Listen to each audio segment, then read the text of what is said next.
안녕하세요. 저 강원도민일보와 강원도민TV가 마련한 대선 주자에게 듣는다 대담 시리즈입니다.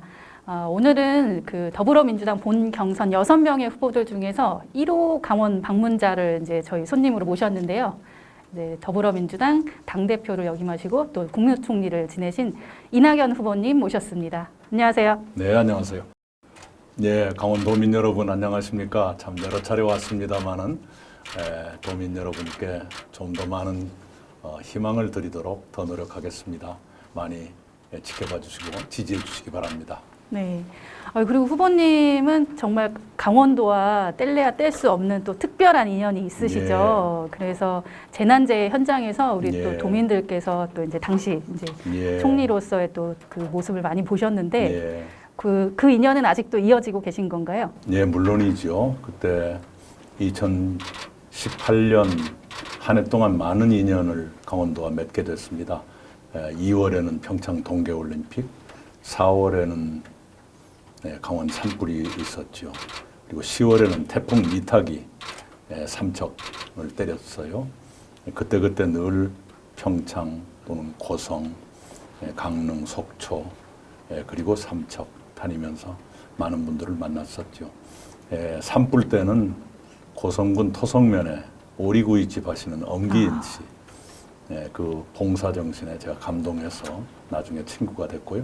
태풍 미탁 때는 삼척 원더급 갈라미리 신남마을의 김동혁 이장님 친구가 돼서 지금도 형제처럼 지냅니다. 네, 그 김동혁 이장님은 또 총리 이제 그 끝마치실 때도 또 감격의 포옹을 하셔가지고 또 사진이 또 엄청 또 화제기도 했었죠. 그게 이제 지난번 TV 토론 때 내 인생의 사진 한 장씩을 추천하라 그래서 김동혁 이장과 포옹하는 사진을 제가 소개를 했었고요. 그 뒤로 또 다른 TV 토론에서는 나의 인생곡 한 곡씩 소개하라 그래서 양희은의 한계령을 제가 소개했었습니다. 사람 누구나 힘들고 외로울 때가 있지요. 그러나 정치인들은 힘들다거나 외롭다거나 그런 말을 하기가 어렵습니다. 말 안 는다고 힘들거나 외로운 일이 없는 건 아니거든요. 그럴 때면 한계령을 부르거나 들으면서 위로를 하는 그게 저의 생활의 일부처럼 되어 있는데요. 앞으로는 대한민국 전체를 위해서 강원도가 한계령 같은 위로를 주는 곳이 되었으면 좋겠다. 이런 생각을 하죠. 좋습니다. 이따 후보님의 노래를 한번 들어봐야 될 것 같네요. 기호 4번이시죠? 네. 어쨌든 이제 민주정부 사기, 또 인이와 연이, 또 이제 필연 캠프의 이제 역사를 또 이제 내세우고 있으신데, 예비 경선 당시에는 이제 또 이재명 경기지사의 뭐 부적절한 발언, 뭐 바지 발언이라든지 또 영남 역차별 지역 발언 때문에 뭐 사실상 좀 반사 효과를 그대로 얻으셨다라는 평이 있는데 그렇게 생각하시나요? 있었을 수 있지요. 그러나 제가 아무것도 안 했는데 그 반사이익이 저한테만 왔다 이렇게 보기는 어려울 것이고요. 상대적으로 다른 것을 보여드렸다기보단 국민들께서 다른 것을 받아들이시지 않았을까 하고 생각합니다. 네, 그러면 이낙연 후보님만의 필승 전략을 좀 말씀해 주신다면요. 네, 국내적으로나 또는 대외적으로 우리가 많은 숙제가 있습니다만 어떤 문제 앞에서도 안심할 수 있는 사람이구나 하는 느낌을 국민들께서 가지실 수 있을 겁니다. 네, 그만큼 여러 분야에서 많은 것을 경험했고 또 대체로 성과가 좋았으니까요.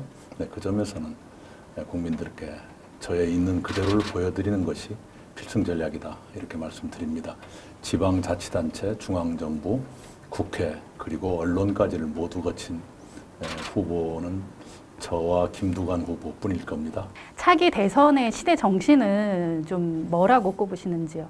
저는 내 삶을 지켜주는 나라라는 국가 비전을 제시했어요. 왜 그러냐 그러면 제가 많은 국민들을 만나 뵀는데 많은 국민들께서 당신 앞의 삶을 불안해하십니다. 삶을 불안케 하는 요인이 굉장히 늘었습니다. 그런 많은 요인들, 불안 요인들로부터 국민의 삶을 보호해드리는 것, 그것이 국가의 역할이고 시대정신이다 이렇게 생각합니다. 그 안에는 불평등의 확대 그리고 그 과정에서의 불공정하다는 불만 이런 것들이 많이 쌓여 있고 그것을 시정해야 될 책임이 있죠. 그것은 내 삶을 지켜주는 나라에 당연히 따라가는 그런 덕목이겠다 이렇게 생각을 해서 그 상위 개념으로 내 삶을 지켜주는 나라가 시대정신이다. 네. 이렇게 말씀드립니다. 이 내 삶을 지켜주는 나라가 또 이제 후보님이 내세우시는 네. 이제 주요 비전이기도 네. 하시죠. 그래서 또 이제 여기에는 또 이제 신복지라는 개념이 결합이 되는데 네. 좀 압축적으로 좀 설명을 해주신다면요. 예, 내 삶을 지켜드리려면 하나는 그 삶을 위협하는 요인들로부터 국민을 보호해드리는 것, 그것이 신복지이고요. 신복지가 가능케 하려면 또 경제가 굴러가야 되고 중산층이 두터워져야 되는데 그게 중산층 경제입니다. 이 두 가지가 두 개의 바퀴처럼 수레를 굴러가게 해야 되는데요. 신복지는 기존의 복지는 이른바 보건복지부의 업무로 좁게 이렇게 책정이 좁게 정해져 있죠. 그런데 실제로 우리 삶을 보호해 주는 것은 복지만 가지고 되는 것이 아닙니다. 훨씬 더 넓어져야 합니다. 그래서 8개 분야로 나눴는데요. 그걸 좀 복잡하게 생각하시는 분이 계시는데 원래 삶이 복잡하기 때문에 네. 대책도 복잡할 수밖에 없어요. 소득, 주거, 노동, 교육, 의료, 돌봄, 문화, 환경. 네. 이 8개 분야에서 인간답게 사는 최소한도의 기준을 설정해서 그것은 국가가 의무로서 보장해 드리겠다. 그리고 그 위에 앞으로 10년 동안 우리가 지향해야 할 목표, 그것은 목표로서 지향하겠다 하는 건데 거기까지는 갈 것 없이 이 8개 분야, 우리 삶에 직결되는 8개 분야의 최소한도의 기준을 국가가 채워드려야겠다. 그것이 네. 신복지입니다. 네, 그것이 또 내 삶을 지켜주는 네. 나라 있고요. 목소리가 너무 좋으신 것 같아요, 어머님. 예. 성우를 하셔도 될 것 같은데. 어려서부터 제 별명이 생영감. 나이가 어린데 목소리가 영감 같다 그래서. 네, 목소리가 너무 좋아요. 네, 읽지 않은 영감이다. 그래서 네. 또 이제 목소리도 또 이제 중후하시고 이래서 네. 또 이제 후보님 하면은 이미지가 늘 따라붙는 그 꼬리표 있지 않습니까? 엄근진, 예, 예. 네, 엄격, 근엄, 진진 이런 이미지가 있는데 네. 그 이미지를 좀 타파할 전략이 있으신가요? 우선 그것이 나쁜 것은 아니죠. 국가를 책임지겠다는 사람이 그런 진지함 그리고 책임감 있어야죠. 기분 좋게 한다고 덜렁덜렁 했어야 되겠습니까? 그러나 또 대중적으로 친근감이 없으면 안 되니까요. 이제 간단히 말씀드리면 제가 낮과 밤이 좀 다른 인간입니다. 밤에 막걸리 마실 때는 완전히 인간이 달라지고 재미있어서요. 우리 제가 기자할 때 저희 동료들이 다 자기들끼리 통하는 말이 있어요. 낮에는 눈에 띄지 마라. 밤에 술자리에 나타나라. 예. 우리 윤영찬 의원이 아주 그것의 신봉자입니다. 언제 한번 막걸리 한번 같이 마셔보고 싶네요.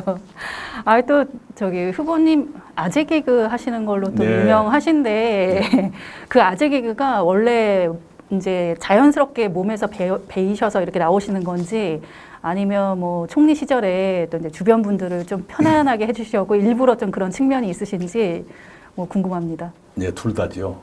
개그 본능이 약간은 있고요.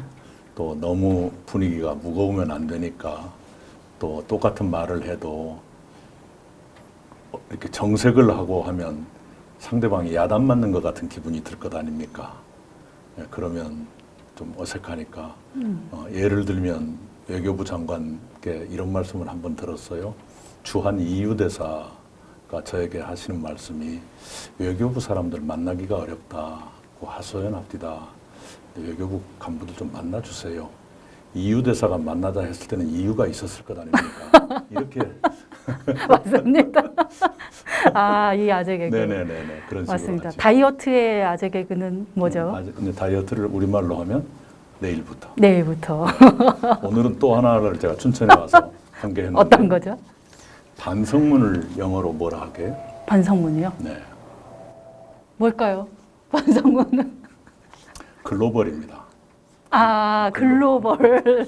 글로벌을, 맞습니다. 반응 좋을 것 같은데요, 글로벌? 저도 써먹겠습니다. 네. 이렇게 분위기 좋고요. 네. 내친 김에 후보님, 아까 그 강원도를 위한 또 도민들을 위한 뭐 노래 한 소절 짧게 해주시면 어떠실까요? 저 산은 내게 오지 마라 하네 발 아래 젖은 계곡 첩첩산중. 와. 한계령의 첫 부분입니다. 우리 이설아 기자가 박수를 치고 있습니다. 예.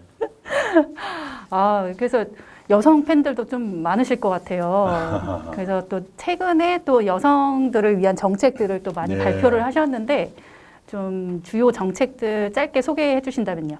예, 우선은 돌봄 정책을 제가 7가지를 발표했었고요.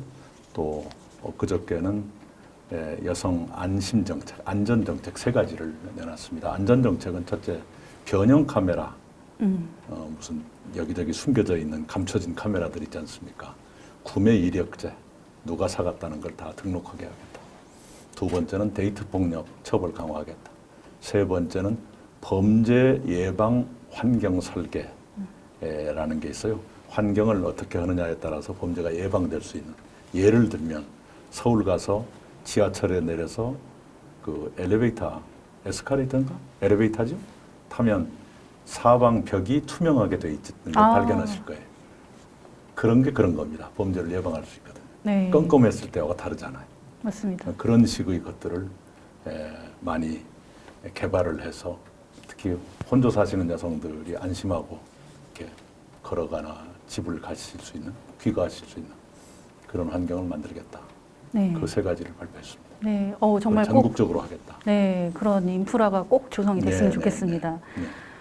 후보님 그리고 이제 그 전국민 재난지원금 지급을 놓고서 뭐 정치권에서 뭐 오락가락하고 있습니다. 그래서 이번 사안은 좀 어떻게 진단하고 계시고 이 추경 방향을 좀 어떻게 편성해야 되는지 한 말씀 좀 해주시죠. 예, 참 면목없게 됐지요. 네, 당정이 합의했는데 그게 야당과의 협의 과정에서 뒤집히고 또 합의를 야당과 했는데 또 한 번 뒤집히고 시간은 자꾸 가고 이제는 더 미룰 수가 없는 단계에 왔어요. 그래서 빨리 방침을 정해서 예결위에서 전광석화처럼 처리해야겠다고 생각을 합니다.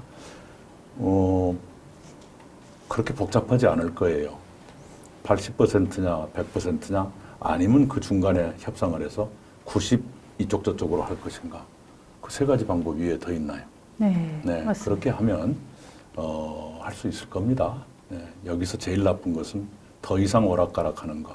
그것 때문에 시간 끄는 것. 이건 최악입니다. 지금 확진자가 매일매일 기록을 경신할 정도로 늘어나고 있지 않습니까? 그러면 소상공인 자영업자들은 지금 피가 마를 거예요. 그럼요. 더구나 서울은 6시 이후에 2사람 이상은 만나지 말라. 그러면 뭐 식당 같은 데는 어떻게 해요? 네. 그런 분들께 우리가 빨리 하루라도 빨리 도움을 조금이라도 드리고 이 고통의 강을 함께 건넙시다 하는 메시지를 드리는 것이 정치권이 할 일이지 별 차이 아닌 거 가지고 티격태격하는 건 참 꼴불견이에요. 네, 맞습니다. 그리고 또 코로나 상황이 수도권은 정말 심각해서 뭐 6시 이후로는 사실상 셧다운이 된 상태인데 어쨌든 이제 국정 운영을 이제 동반자로서 같이 해 오셨던 입장으로서 정부의 이런 방역 완화 메시지가 좀 너무 일찍 나왔다 이런 비판도 있는데 좀 어떻게 보시나요? 늘 그런 고민들이 있지요. 그런데 지나간 일 가지고 정부를 탓하는 건 정부에 몸담았던 사람으로서 조심스럽고요. 짧고 굵게 이 고통을 끝내는 것이 좋다. 그때 국민들 편하게 해드린다는 마음이었겠지만 정부 높은 분들이 조금만 편안한 말씀 오면 시장에서는 현장에서는 훨씬 더 크게 받아들여지거든요. 그것이 몇 번 있었지요. 근데 그런 것은 앞으로 조심할 필요가 있겠다 생각을 합니다. 어느 경우에도 11월 이전 집단 면역 형성 그 목표는 반드시 이루어야 되고요. 그리고 그 과정에서 지금 델타 변이라고 하는 새로운 그 바이러스가 들어와서 지금 전염이 마구 되는 모양인데 그 치명적인 정도는 과거에 그것보다 강하지는 않다고 하지만 원래 강하지 않은 놈들이 번식력이 더 빠릅니다. 그러나 이렇게 전염이 빨리 되고 확진자가 늘어나는 것 또 다른 불안 요인이기 때문에 이것도 빨리 끝내야 된다. 그 점에서는 정부가 단호할 땐 단호했으면 좋겠다. 네. 네, 국민들께 솔직히 말씀을 드리고 언제까지 참아주십시오. 이거 반드시 하겠습니다. 이렇게 해야지 자꾸 듣기 좋은 얘기한다고 좋은 것은 아니다. 이렇게 생각합니다. 네. 지금 뭐 코로나 상황이 심각한데 어쨌든 민주당의 경선 일정은 네. 이제 진행이 되고 있지 않습니까? 네. 그래서 또 본 경선 연기론에 대한 의견들도 나오고 있는데 네. 뭐 어떤 입장 갖고 계시는지요? 예, 뭐 여러 차례 말씀을 드렸고요. 이제는 지도부의 결심만 남은 상태입니다. 그리고 지도부도 한 2주일 정도 보고 판단하겠다 이런 거니까요. 단지 분명한 것은 우리가 경선을 시작할 때는 코로나가 안정될 것이다라는 기대에 섞인 전제를 가지고 했거든요. 그런데 현실은 반대로 가고 있기 때문에 이런 상황에서 두 가지죠. 하나는 국민들을 어떻게 하면 코로나로부터 보호해 드릴 것인가. 그러려면 안 만나야죠. 두 번째는 그러면서도 어떻게 국민들의 관심을 끌어낼 것인가. 관심 끌려면 또 만나야죠. 이렇게 두 개 상충하는 두 가지의 요구를 어떻게 우리가 다 충족시킬 것인가. 지도부의 현명한 판단이 필요할 때다. 이렇게 생각합니다.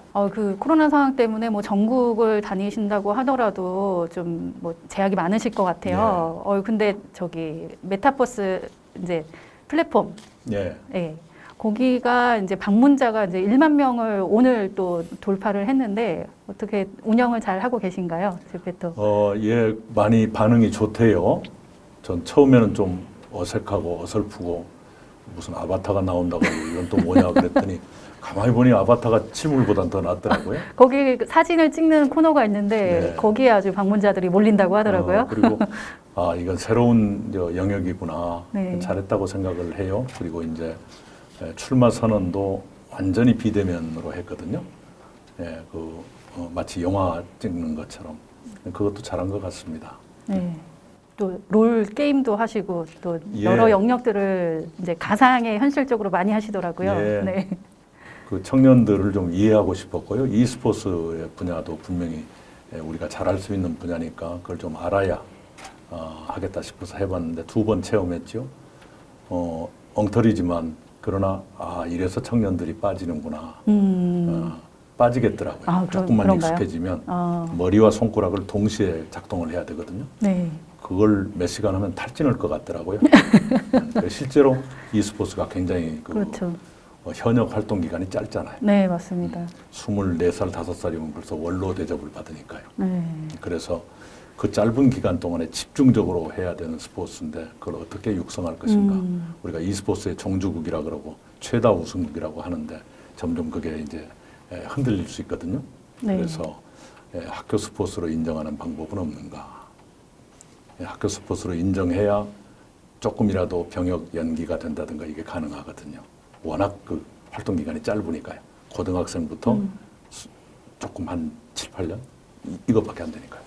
그렇게 하고 그 다음에 현역에서 은퇴하고 난 뒤의 진로를 도와드리는 방법이 있겠는가. 네. 이거는 뭐 제도적인 좀 지원 방안이 그리고 이제 이른바 마련이 셧다운제를 될 어떻게 할 것인가. 네. 셧다운에 걸리면 게임하다가도 빠져야 되고 이런 이상한 일들이 벌어지거든요. 네. 네. 그런 걸 좀 현실에 맞게 개선했으면 좋겠고 과거보다는 부모님들도 이제 좀 더 이해를 하시는 쪽으로 가는 것 같아요. 그 나쁜 것이다. 공부하기 싫으니까 이상한 짓 한다. 이게 아니고 거기도 충분히 세계적으로 인정받는 분야이고 우리 집 아이가 그런 쪽에 재능이 있다면 도와줄 용의가 있다. 이런 쪽으로 부모님들 마음이 이렇게 열리는 것 같아요. 네. 그 점은 바람직하다고 생각합니다. 청년들이 굉장히 좋아할 것 같은데요. 그거하고 연계해서 저희가 2030 세대가 이낙연 후보에게 궁금한 것들을 모아왔습니다. 그래서 생각하지 마시고 1초 안에 뽑아서 바로 대답을 해주세요. 이거 잘 뽑아야 되는데. 짠. 최근 우리 사회 아픈 손가락 2개 꼽으라는 지방과 청년이라고 발언했다. 강원 청년들을 끌어들일 만한 전략이 있는가? 오늘 최문순 지사를 뵙고 취직 사회 책임제, 육아 사회 책임제 이 2가지 정책은 내가 받겠다. 네. 좀 같이 하자 이렇게 합의를 했는데요. 취직 사회 책임제는 좋은 방법 같아요. 우리 지자체와 기업과 이런 데가 좀 더 힘을 모아서 청년들이 더 취업하기 쉽게 하고 또 한 직장에 좀 더 오래 있게 해드리는 거 그건 좋은 일 같습니다. 네. 네. 마지막 하나만 네. 아쉬우니까 더 가겠습니다. 그럴게요. 예, 막걸리 매니아로 알고 있다. 주량은? 예, 막걸리에 대해서 주량을 묻는 것은 막걸리에 대한 모욕입니다.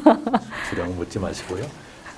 막걸리 마시어서 취한다는 게 상당히 어렵지요. 네. 네, 왜 막걸리가 좋은가를 설명해 드릴까요? 네. 첫째는 소주하고 비교를 하면요. 소주를 마시면 꼭 중간에 싸우는 사람이 있어요. 근데 막걸리를 마시면 안 싸워요. 팔다리가 늘어져 가지고 싸우는 것도 귀찮아져요. 소주를 마시면 꼭 2차 가자는 사람이 있어요. 네. 막걸리를 마시면 전부 집에 가자 그래요. 그리고 그 동네의 막걸리를 마시는 게 좋아요. 네. 막걸리가 참 싸죠. 네. 서민의 또 그 술이죠. 우리 막걸리가 굉장히 좋아졌습니다. 그래서 예전에 저희가 청년 시절에 먹던 그런 막걸리는 이제는 뭐 없죠. 카바이트 섞은 막걸리 머리 아프고 네. 트림하고 네. 이런 것이 전부 개선됐거든요. 야권에서 이제 당대표가 국민의힘 당대표가 제기한 뭐 이제 여가부 폐지, 예. 통일부 폐지론에 대해서는 예. 좀 어떤 입장이신가요? 예, 저는 청년 정치의 실험이 성공하길 바랬어요. 지금도 그 마음엔 변함이 없습니다. 그런데 그 야당 대표님이 여성가족부 폐지, 통일부 폐지 얘기 나오는 거 보고 아이고 조심스럽다. 성공하길 바랬는데 이래서 성공할까? 오히려 불안감을 주는 것은 아닌가 네. 이런 생각을 했어요. 어떤 부처를 만들었을 때는 그만한 역사가 있고 필요가 있었으니까 만든 거죠. 여성가족부는 김대중 대통령의 오랜 철학, 성평등 사회에 가까이 가자라는 것이고 아직까지 우리가 성평등 사회라고 말하기는 어렵거든요. 여성가족부의 본질적인 업무는 아직도 남아있는 것입니다. 그걸 폐지해가지고 어떡하자는 겁니까? 통일부도 마찬가지죠. 만약에 통일부를 없애면 그러면 국방부 하나 가지고 북한을 상대한다? 그러면 북한은 우리를 어떻게 볼까요? 외국은 우리를 어떻게 볼까요? 더구나 통일부는 그쪽 당이 정권 잡았던 박정희 대통령 시절에 만든 부서입니다. 네. 그런데 그걸 부정하고 그러면 안 되죠. 네. 조금 뭐랄까 국정을 아는 사람들이라면 그런 말 하지 않을 텐데 그분이 아직 좀 준비가 덜 되셨는가 그런 생각을 했습니다. 네. 그리고 아까 이제 최문순 지사의 정책 연대가 이제 사실상 뭐 이제 공식적으로 뭐 체결이 된 것으로 받아들여도 되는 거죠. 네. 그럼 당내에서 이제 정세균 전 총리하고 또 이제 지지 기반도 호남에 겹치고 해서 두 분이 이제 나중에 뭐 단일화가 좀 있을 것이다라는 의견도 나오는데 좀 어떻게 전망을 하실까요? 정세균 총리님과 저는 뭐 아시는 것처럼 비슷한 게 많죠. 그리고 특히나 이제 문재인 정부의 초대와 2대 총리로 앞서거니 뒤서거니 일을 했기 때문에 정권 재창출과 성공적인 4기 민주정부의 출범을 위한 특별한 책임을 가지고 있다고 생각해요. 그런 특별한 책임을 다 해야지요. 그래서 협력하기로 했는데 협력의 방법은 그때그때 이제 구체화될 거라고 생각합니다. 네. 언제까지 단일화한다든가 아직 그 단계는 아닙니다. 네. 가능성은 열려 있다라고 보면 될까요? 여러 가지 가능성, 그중에 어떤 것이 될지는 모르지만 협력의 방법은 가능성의 문을 열어놓고 함께 뛰면서도 협력의 가능성을 모색할 것이다. 윤석열 전 총장 또 이제 최재형 전 감사원장의 또 얘기가 빠질 수가 없습니다. 그래서 이 두 주자에 대해 두 명에 대해서는 좀 대선 주자로서 어떤 평가를 좀 내리실까요? 대통령이란 자리가 그렇게 단순한 업무만 하는 곳이 아닙니다. 한 분은 평생을 검사만 하신 분이고요. 한 분은 평생을 판사하시다가 판사와 비슷한 일을 하는 감사원장을 하셨는데요. 어떤 일에 대해서 옳으냐 그르냐 유죄냐 무죄냐 이것만 평생을 들여다보신 분들 국정은 그런 것은 아니거든요. 국내적으로 국민들 사시는데 불편이 없도록 해야 되고 억울함이 없도록 해야 되고 그러면서 국가를 발전시켜야 되고 대외관계도 끊임없이 좋게 해야 되고 그것이 간단한 일이 아닙니다. 그런 점에서 다른 어떤 것보다도 경험이 너무 좁다. 이것은 국민들께 꽤 고민거리가 될 수 있다. 네, 이렇게 생각합니다. 네. 그런 의미에서 뭐 이제 후보님은 거의 대부분의 선출직을 다 경험을 네. 하셨죠. 네. 그 선출직 경험하신 것 중에서 좀 어떤 자리가 제일 기억이 남으실까요? 하나하나가 다 어렵죠. 그런데 저로서 제일 보람찼던 것은 총리 시절이었습니다. 네. 그리고 대통령이라는 자리는 제가 겪었던 수많은 자리 중에 아마 총리하고 제일 업무가 비슷할 거예요.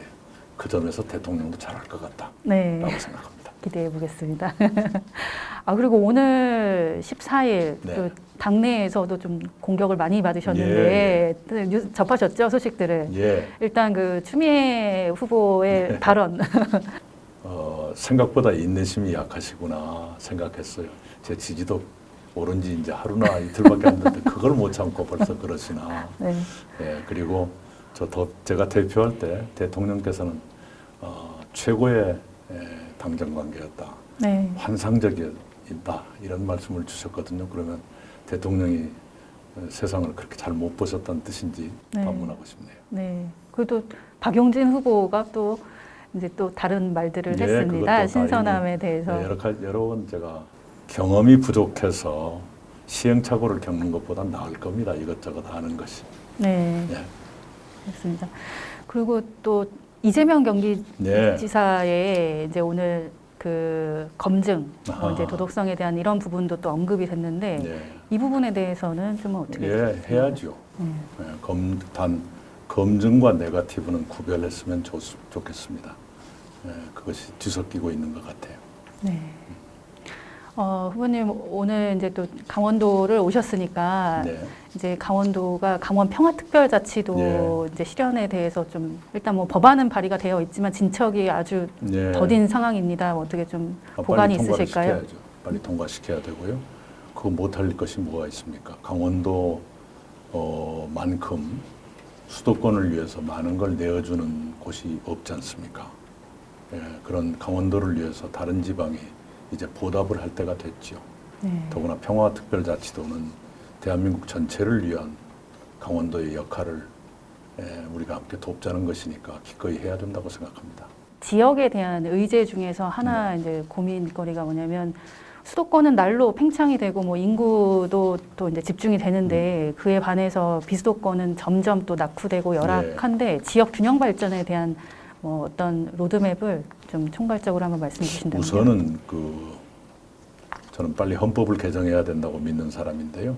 헌법 개정할 때 균형 발전을 좀 더 명확히 박아서 헌법의 근거를 두고 앞으로 법을 만들거나 정책을 시행할 때 좀 더 강력한 균형 발전 정책, 균형 발전을 위해서라면 다른 것을 제약하더라도 이것을 우선하게 추진한다. 이런 것을 헌법에 좀 근거를 두어서 추진했으면 좋겠다 이렇게 생각합니다.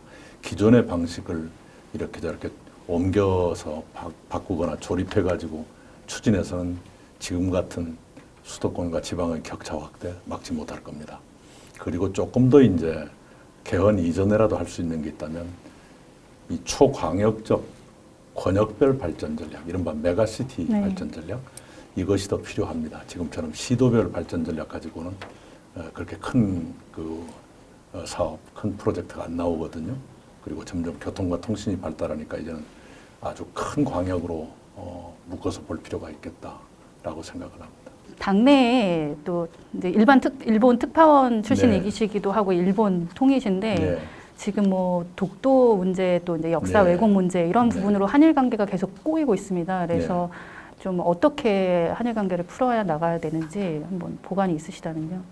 우선 지도자 사이의 신뢰를 회복하는 것이 시급합니다. 지금은 그게 회복되어 있질 않아요. 그래서 다른 방법이 별로 효과가 없는 상태입니다. 예를 들어서 역사 문제를 어떻게 풀 것인가, 역사 문제하고 무슨 수출 규제 이런 게 마구 지금 뒤범벅이 되어 있는데요. 그것을 외교 당국에 맡기면 되거든요. 반드시 그러면 해법이 나옵니다. 그런데 일본의 경우에는 총리 관저에서 중간중간에 브레이크를 걸어요. 그러면 더 이상 진척이 안 되고 이렇게 되지요. 네, 그렇게 하지 말고 이젠 좀 지도자, 최고 지도자들 사이에서 이건 우리가 이 자리에 있는 사이에 풀자. 합의를 하고 정말 그렇게 의지를 가지고 오면 풀어집니다. 그런데 일본 측이 자꾸 꼬리를 빼는 것 같은 생각이 들어요. 그렇게 보시는군요. 마지막으로 이제 왜 이낙연이 돼야 하나 강원도민들께 또 한 말씀 해주신다면요. 예, 우리 대한민국이 좀 특별한 단계에 와 있습니다. 국내적으로는 아주 어려운 문제들이 많지요. 불평등이 확대됐다. 또 그 과정에서 불공정에 대한 청년들의 불만이 누적됐다. 또 빈곤층이 늘어나고 중산층이 줄어들고 있다. 이런 많은 문제들이 있습니다. 그런 문제를 시행착오 없이 해결하려고 그러면 노련한 지도자가 필요합니다. 그러면서 동시에 국제적으로는 대한민국의 위상이 단군 할아버지 이래 가장 높아졌거든요. 세계 8번째 나라로 대접받고 있습니다. 그리고 대한민국 지도자가 세계의 주목을 받는 상태가 되어 있거든요. 그러면 세계 누가 봐도 흠이 없는 존경과 신뢰를 보낼 만한 그런 지도자여야 합니다. 국내적으로는 어려운 과제를 시행착오 없이 풀 수 있는 리더십, 대외적으로는 국제적인 존경과 신뢰를 받을 수 있는 그런 리더십이 필요합니다. 그런 요건에 가장 근접한 사람이 저라고 감히 믿습니다. 여러분께서 선택하셔도 후회하지 않으실 겁니다. 네, 말씀 감사합니다. 저희 강원도민일보와 강원도민TV가 마련한 대선 주자 대담 시리즈를 끝내겠습니다. 감사합니다. 네.